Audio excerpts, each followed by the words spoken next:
کا عقیدہ اتنا کمزور ہے وہ اپنے عقائد کی اصلاح کریں. جی کوئی بات نہیں میرے بھائی، اگر کوئی فیر لگ گیا، بھائی کہتے ہیں کچھ لوگ فیر مار دیتے ہیں محرم میں شادی کریں تو. میرے بھائی اگر اس وجہ سے کوئی فیر مارتا ہے تو عقیدے کی اصلاح کرتے ہوئے آپ فوت ہو گئے تو شہادت کی موت ہوگی انشاءاللہ. لیکن میں یہ نہیں کہتا کہ ضرور آپ اس وجہ سے یعنی کہ موت کو قبول کریں. آپ ایسے لوگوں کے عقیدے کی اصلاح کریں.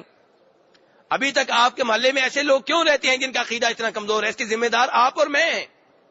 کیا ہم ان کو نہیں سمجھاتے؟ ہم جگتے رہتے ہیں، ہم ڈرتے رہتے ہیں.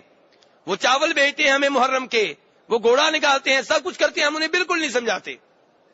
میرے بھائی حسب استطاعت کوئی نہ کوئی انداز اختیار کر کے تبلیغ کرنی چاہیے، سمجھانا چاہیے. میں یہ نہیں کہتا آپ ان سے لڑیں، میں کہتا ہوں اخلاق اور پیار و محبت سے سمجھائیں، تحفہ ان کو دیں، ان کو قریب کریں اپنے. ابھی آپ جائیں گے ان کو زمزم دیں، کھجوریں دیں، ہندو کو دیں، شیعہ کو دیں، سکھ کو دیں. یہ بھی مسئلہ حل کر دوں. کئی لوگ یہ بھی پریشان رہتے ہیں نا کہ دینا جائز ہے کہ نہیں جائز ہے. تو اس لیے یہ چیزیں دیں، ان کو قریب کریں اور ان کے عقائد کی اصلاح کریں.